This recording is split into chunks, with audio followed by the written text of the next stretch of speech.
আজকে তোমাদের সাথে শেয়ার করবো একটা বেস্ট মেকআপ। তো প্রথমে দেখো আইব্রোটাকে ভালো করে ড্র করে নিলাম, দেন আমি আইব্রোটাকে শার্প করে নেবো কনসিলার দিয়ে। সেম ভাবে দেখো এই আইব্রোটাকে শার্প করে নিলাম। আইব্রো কিভাবে ড্র করবে ফুল ভিডিও কিন্তু আমার চ্যানেলে দেওয়া আছে, তোমরা কিন্তু চেক করতে পারো। এরপর দেখো একটু ময়েশ্চারাইজার অ্যাপ্লাই করে দিলাম, দেন আমি অ্যাপ্লাই করবো প্রাইমার। তো এখানে কালার পরে এই প্রাইমারটা আমি অ্যাপ্লাই করছি, দেন আমি এখানে অ্যাপ্লাই করছি একটা কনসিলার, যেটা দিয়ে ওর ডার্ক সার্কেল গুলো ভালো করে হাইড করে দিলাম। তো দেখো ভালো করে ব্লেন্ডও করে নিতে হবে। এরপরে আমি অ্যাপ্লাই করছি ফাউন্ডেশন। এখানে আমি আমার জন্য একটা বেস্ট ফাউন্ডেশন অ্যাপ্লাই করে নিয়েছি, তো সেটাকে ভালো করে দেখো ব্লেন্ড করে নিলাম। দেন আমি অ্যাপ্লাই করবো একটা কনসিলার, যেটা ওর স্কিনকে একটু হাইলাইট করবে। তো ভালো করে সেটাকে কিন্তু ব্লেন্ড করে নিতে হবে। এরপর পুরো বেস্ট মেকআপটাকে সেট করার জন্য এখানে আমি পিএসসি ট্রান্সলুসেন্ট পাউডারটা অ্যাপ্লাই করে নিচ্ছি।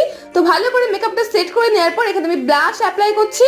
এরপর একটা হাইলাইটার অ্যাপ্লাই করে ফুল বেস মেকআপটাকে আমি সেটিং স্প্রে দিয়ে সেট করে দিলাম। এরপর একদম সিম্পলের মতো আই লুকটা আমি কিন্তু কমপ্লিট করে নিলাম। দেন আমি লিপস্টিক অ্যাপ্লাই করলাম। আর আজকের ফাইনাল লুক ছিল এটা। তোমাদের কেমন লাগলো অবশ্যই কিন্তু কমেন্ট করে জানাও।